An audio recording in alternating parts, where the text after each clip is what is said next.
Lampung sendiri ya kita alhamdulillah ya stunting kita berada di bawah angka nasional.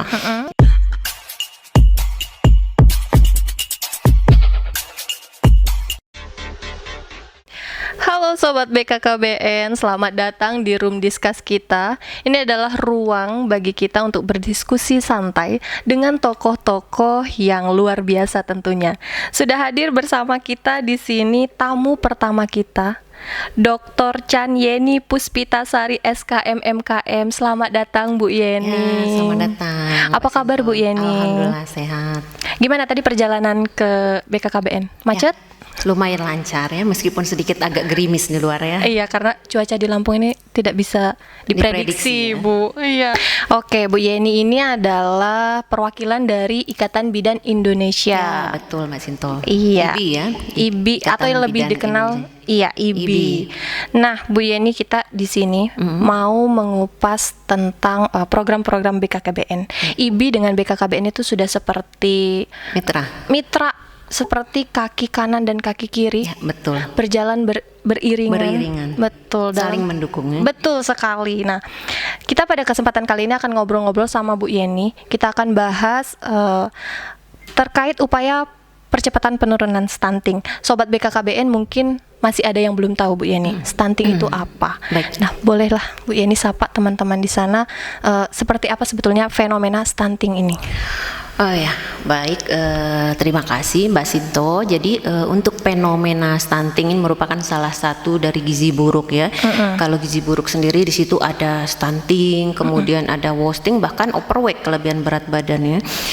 Kita melihat sebaran stunting untuk saat ini, kalau secara global ya, stunting ini sepertiganya banyak terjadi di negara Asia ya. Nah, bagaimana dengan negara kita Indonesia ya? Untuk Indonesia sendiri saat ini stunting ini memang telah mengalami penurunan yang cukup signifikan ya. Kalau kita mengacu kepada salah satu survei nasional ya di Set Kesehatan Dasar tahun 2018, persentase stunting kita tuh berada di angka 30,8%. Dan ini cukup menurun drastis ya, signifikan sekali bila kita bandingkan dengan Riskesdas tahun 2013 sebelumnya, di mana pada saat itu stunting kita berada pada persentase 37,2%.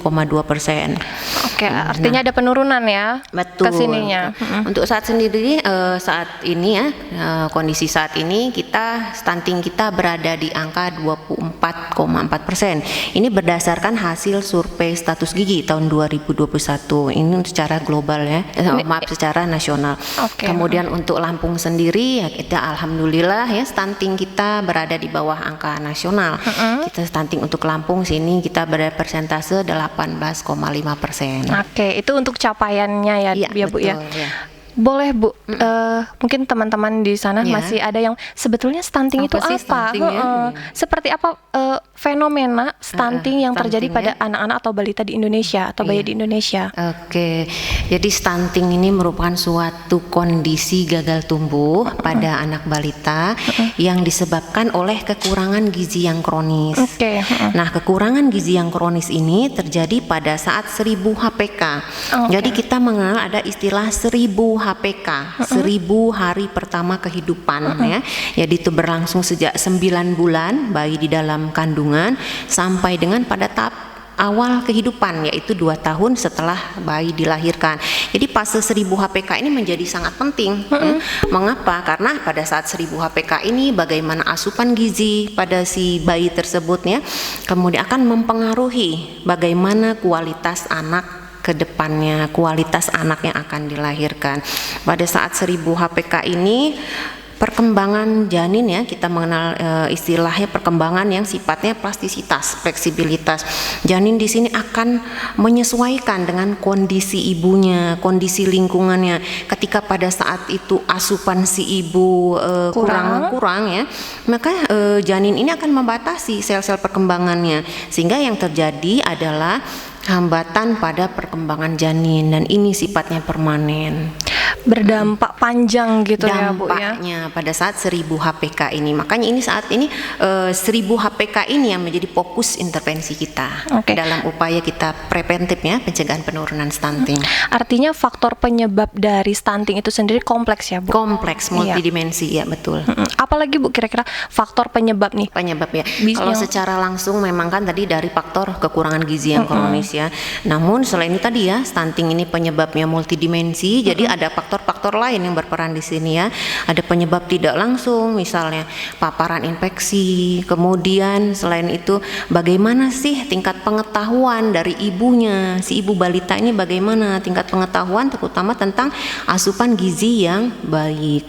Kemudian bagaimana akses keluarga tersebut kepada jamban yang sehat.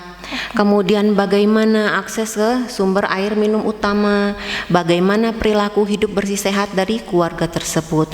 Misalnya saja ya, dan kita ambil contoh dari paparan infeksi nih. Bagaimana misalnya seorang balita ya, balita yang terpapar infeksi dalam 1 tahun berapa episode dia terpapar infeksi, misalnya katakan saja diare ya. Kita anak sehat aja harus membujuk ya untuk dia mau makan. Terkadang kita harus inovatif ya, bagaimana supaya bayi mau tertarik gitu untuk makan ya. Kemudian kita dihadapkan dengan anak yang sakit tadi ya, yang pasti kan dia keinginan nafsu untuk makannya pasti mungkin menurun kurang ya. Ditambah lagi memang ada paparan infeksi tadi, ada gangguan dalam saluran pencernaannya. Bayangkan kalau dalam 1 tahun berapa episode dia terjadi diare. Nah ini menjadi satu faktor yang penyebab tidak langsung. Kemudian misalnya lagi bagaimana perilaku buang air besar. Kalau keluarga tersebut misalnya buang air besar sembarangan ya. Nah, kemudian melalui vektor ya, ada pembawa bakteri hinggap di makanan, dimakan oleh balita ya, kemudian terjadi infeksi diare tadi. Itu menjadi faktor-faktor tidak langsung, memang multidimensi banyak sekali. Banyak sekali, dan itu kadang Bu tidak diperhatikan dengan sangat maksudnya ibu-ibu sekarang itu kadang makanan dihinggapin lalat sudah dibiarkan saja, masih tetap bisa dikonsumsi, padahal ternyata itu bisa berdampak pada gizi buruk balita, bayi gitu ya. Tidak langsung tadi ya, melalui vektor pembawa kemudian ke makanan ya, makanan kemudian diasup oleh balita ya tadi, akhirnya gangguan saluran pencernaan yang sudah terpapar dengan bakteri tadi, dan itu bisa menyebabkan stunting secara gitu. Tidak langsung. Jadi multidimensi Bang. Iya, oke. Nah gini Bu, di BKKBN sendiri ini kan kita setiap 5 tahun sekali melakukan pendataan keluarga atau biasa dikenal PK. Nah PK ini gunanya untuk perumusan kebijakan terkait percepatan penurunan stunting. Tentunya ini juga dimanfaatkan oleh organisasi profesi ya Bu ya. Nah, seperti apa Bu kebermanfaatan dari PK yang sudah kita lakukan ini dari segi profesi IBI sendiri gitu. Ya, IBI adalah tadi ya, IBI adalah mitra ya, mitra BKKBN ya. Kalau kita melihat dari hasil pendataan PK 2021 ya, bagaimana keluarga beresiko stunting ini bahkan lebih dari 50% ya, persentasenya hampir katakanlah hampir 50-50, artinya banyak sekali keluarga dengan memiliki 1 atau lebih ya faktor resiko untuk terpapar dengan stunting ya. Contohnya adalah ibu hamil, kemudian remaja, khususnya remaja putri, kemudian anak balita usia 0 sampai 24 bulan, kemudian balita ya usia 24 sampai 59 bulan yang berasal dari keluarga yang misal tadi dia tidak memiliki akses ke sumber air minum utama, kemudian dia tidak memiliki akses ke jamban yang sehat. Nah, di sini kami IBI ya, bentuk partisipasi kami dalam mempercepat penurunan stunting ya, merupakan program dari BKKBN. Kita di sini sebagai mitra, kami turut mendukung. Salah satunya ya, kami turun di sini memberikan edukasi. Nah, salah satu sasaran tadi misalnya remaja nih, ya, ada remaja. Kita memberikan edukasi kepada remaja ya. Misalnya yang kita berikan edukasi bagaimana kesehatan reproduksi yang sehat itu seperti apa ya, karena saat ini kita kondisi di negara kita dihadapi juga dengan situasi darurat nikah anak. Jadi Mbak Sinto ya, maksudnya begini, situasi darurat nikah anak nih banyak sekali terjadi pernikahan pada usia anak ya. Kalau kita melihat ke definisi Undang-Undang Perlindungan Anak, itu menyebutkan bahwa anak adalah seseorang yang belum mencapai usia 18 tahun ya. Betul. Kenyataan yang kita hadapi banyak sekali ya, terjadi pernikahan sebelum mencapai usia 18 tersebut. tahun itu. Nah, kita berikan edukasi tentang tadi ya, reproduksi sehat kepada remaja. Jadi ya, kita berikan pemahaman dan edukasi ya, bagaimana agar remaja ini tidak menikah di usia tersebut, menikah pada usia yang tepat, minimal usia 21 tahun. Kaitannya apa dengan stunting? Ya, kaitannya dengan stunting kembali lagi masa remaja, karena tadi masih merupakan fase peralihan ya dari seorang anak menuju dewasa ya, dan ini membutuhkan nutrisi gizi yang mencukupi.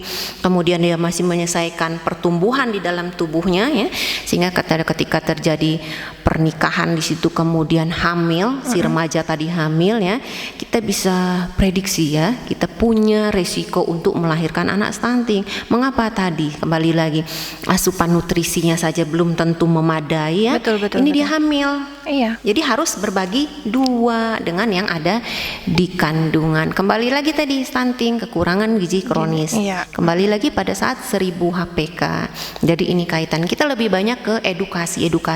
Iya, karena memang Bu, fenomena menikah di usia dini tadi itu rasanya tidak hanya terjadi di Provinsi Lampung. Iya. Itu se-Indonesia rasanya itu masih terus-terusan. Betul, darurat dan nikah edukasi anak, ini tuh penting sekali untuk dilakukan.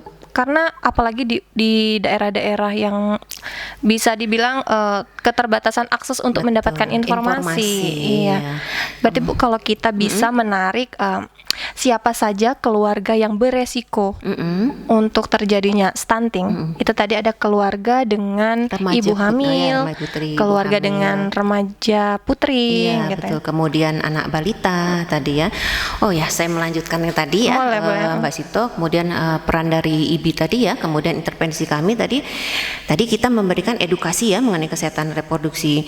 Kemudian kita fokus juga nih remaja, kita fokuskan pada remaja yang putri nih. Mengapa ya? Karena sekarang ini pola asupan dari seorang remaja putri khususnya ini banyak sekali faktor yang mempengaruhi. Misalnya dari faktor eksternal itu ada pengaruh media sosial, pengaruh media massa. Bagaimana media massa menggambarkan ya sosok remaja putri yang oke itu yang kurus, kurus, langsing ya. Ya, remaja putri berlomba-lomba untuk melakukan diet yang ketat ya, tanpa disadari bahwa itu ternyata membuat dia kekurangan gizi gitu. Bahkan anemia ya. Kalau kita lakukan pemeriksaan anemia nih, mayoritas remaja putri ini banyak sekali mengalami anemia. Terlebih lagi remaja putri mengalami menstruasi setiap bulannya. Ini kita lakukan edukasi kepada remaja ya, khususnya remaja putri. Oke, siap. Berarti ini peran IBI ini sudah sangat maksimal ya Bu, menerobosnya ke generasi mudanya. Iya. Jadi bukan hanya berfokus pada ibu hamilnya, tapi remajanya pun sudah dipersiapkan. Jadi kita sifatnya preventif ya, kita mencegah jangan ada kelahiran anak dengan stunting tadi. Kemudian karena teman-teman dari IBI ya, Bidanin juga banyak bekerja di fasilitas pelayanan kesehatan dasar ya, puskesmas juga, kita dengan puskesmas berkolaborasi, kita dalam mendukung pemberian tablet FE. Ini dilakukan secara rutin Bu? Secara rutin setiap bulan, yang tujuannya tadi untuk mencegah adanya anemia pada remaja putri tadi. Ini kita datang ke sekolah atau teman-teman itu memang setiap hari apa gitu buka sehingga anak-anak ini bisa mengakses ke sana atau bagaimana? Enggak, IBI ya, organisasi profesi, kita masuk ke sekolah, ke SMP, SMA. Jadi berbarengan nih pemberian tablet FE, kita barengkan dengan pemberian edukasi tadi tentang Kespro yang sehat ya, kesehatan reproduksi yang sehat seperti apa. Nah, di hasil pendataan keluarga atau PK itu kan sebetulnya sangat lengkap ya Bu. Betul. Tidak hanya menyampaikan informasi terkait remaja remaja putri. Iya. Tapi di situ juga ada informasi terkait ibu hamil. Betul. Ada resiko keluarga dengan ibu hamil itu memiliki resiko stunting juga ya Bu ibu ya. hamil, iya. Nah, seperti apa Bu peran IBI dalam menghadapi ibu hamil ini dalam percepatan penurunan stunting? Dalam percepatan penurunan stunting ini tadi remaja sudah kita paparkan ya apa peran dari IBI. Kemudian untuk ibu hamil di sini kita akan melakukan pengawalan terhadap kehamilan ya. Kita akan pantau kehamilan dari si ibu tersebut melalui yang namanya pendampingan. Bidan akan melakukan pendampingan kepada ibu hamil. Jadi akan dipantau nih selama ibu tersebut hamil sampai dengan bahkan sampai setelah melahirkan. Bagaimana status gizi ibu tersebut. Misalnya saja ibu hamil ini anemia. Nah, di sini akan diberikan intervensi ya untuk mengatasi anemia. Kemudian misalnya ibu ini merokok ya, ibu hamil merokok ada ya Bu ya, masih ditemukan ya. Kita berikan edukasi ya untuk menghentikan bagaimana pengaruh dari paparan rokok terhadap kejadian stunting. Kemudian ibu hamil ini misal tinggi badannya kurang dari 148 cm, ini merupakan faktor resiko juga, ini pun akan dikawal kehamilannya. Sebenarnya pengawalan ibu hamil sudah dilakukan sejak ibu hamil ini pada saat posisi masih calon pengantin.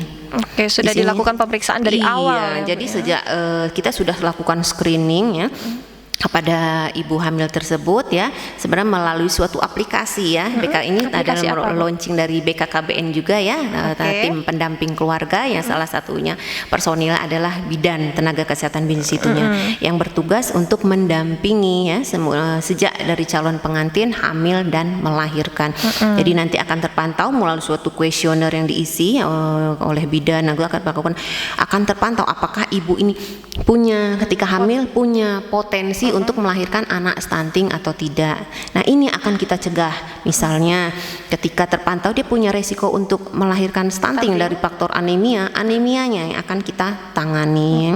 Kemudian tadi ya merokok, kemudian misalnya ibunya dengan lilanya lingkar lengan atasnya kurang dari 23,5 cm, itu mengindikasikan ada malnutrisi yang kronis. Ini yang kita akan tangani bersama-sama ya bidan di sini. Kemudian dibantu oleh kader PKK dan juga kader KB. Artinya ini ada berapa anggota Bu dalam satu tim untuk mengawal tadi ya si ibu hamil. Satu tim itu ada 3 personil Mbak Sinto ya, terdiri dari dari tenaga kesehatan adalah bidan, kemudian kader KB dan kader PKK. Ini yang bersama-sama akan memantau kehamilan dari si ibu tersebut. Sehingga ketika kehamilannya terpantau, ketika ada penyimpangan dalam kehamilannya tadi, kita akan cepat bergerak. Kita akan lebih dini, ditemukan adanya penyimpangan kehamilannya, kita akan lebih mudah memberikan intervensi. Dan intervensinya pun bisa lebih tepat karena sudah di screening dari awal. Upaya kita dari mulai ibu hamil sudah kita gencarkan. Dari upaya preventifnya menyasar remaja-remaja putri juga sudah kita lakukan. Ini berarti harapannya stunting di Indonesia akan semakin menurun. Betul, gitu ya Bu angkanya. Dan semoga ini bisa berjalan dengan baik gitu ya Bu terus ya, secara kontinu ya. Karena saat ini Mbak Sinto kita juga nih Pak Presiden kita ya Pak Jokowi mentargetkan di tahun 2024 nanti stunting kita turun menjadi 14%. Ini betul, kita harapkan ya. Ini target kita bersama. Cita-cita kita bersama. Karena itu sekarang dari arti kita sama-sama nih ya bahu-membahu bersinergi program dari berbagai kementerian termasuk kita ya, kami juga sebagai organisasi profesi turut mendukung upaya percepatan penurunan stunting ini melalui upaya-upaya tadi telah kita bahas bersama. Betul. Bu, kita sebetulnya secara idealis sudah menyasar preventif remajanya. Betul. Ibu hamilnya sudah. Tapi kan fenomenanya ada saja ya Bu, yang remaja ini sudah menikah, sudah terlanjur menikah gitu. Dan itu tidak mungkin kita batalkan gitu karena sudah terjadi. Sudah menikah. Nah, itu bagaimana Bu? Kan resiko-resiko untuk terjadinya melahirkan stunting itu tetap ada. Nah, itu bagaimana untuk menanggulangi fenomena yang seperti itu gitu. Iya, jadi kalau remaja tadi sudah terlanjur menikah ya, dengan kondisi ya menikah tadi di usia yang kurang tepat ya, katakanlah sebelum usia 21 tahun tadi, artinya kita tahu bahwa itu tuh belum matang baik secara fisik ya, psikis ya. Nah di sini kita akan berikan edukasi agar kehamilannya ditunda. Penundaan kehamilan. Menunda kehamilan sampai usia yang tepat ketika ternyata sudah terjadi pernikahan tersebut. Jadi kita tim pendamping tadi kembali lagi ya memberikan edukasi agar kehamilannya ditunda. Karena tadi kalau hamil kan tadi kehamilannya beresikonya tinggi melahirkan anak ya, stunting. bukan hanya kita bicara ke ini ya, nanti bayi akan dilahirkan stunting, bahkan ketika nanti remaja ini menghadapi persalinan, kemungkinan komplikasi ini banyak sekali, terjadi perdarahan ya, bisa menyebabkan kematian ibu juga sampai ya, kematian ibu. Baik. Jadi kita sarankan untuk menunda kehamilannya. Oke.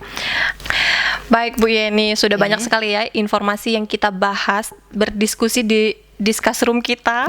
Ini tentunya menjadi sumber informasi juga Bu bagi sobat BKKBN yang mungkin tadinya belum tahu stunting itu apa dan seperti apa sebetulnya upaya-upaya yang sudah kita lakukan untuk menurunkan angka stunting di Indonesia. Nah, sebelum kita akhiri Bu diskusi kita kali ini, bolehlah Ibu mungkin ada pesan-pesan untuk remaja putri atau ibu hamil, sobat BKKBN.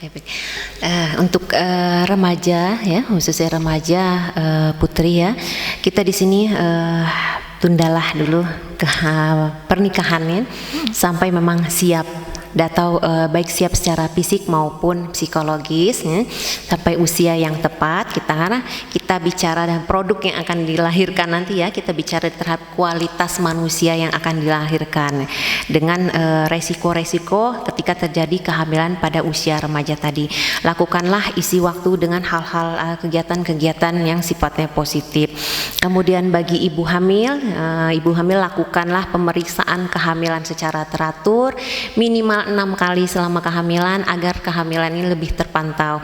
Apabila kehamilan terpantau, kembali lagi kita harapkan ya bayi yang akan dilahirkan nanti menjadi bayi yang sehat dan berkualitas.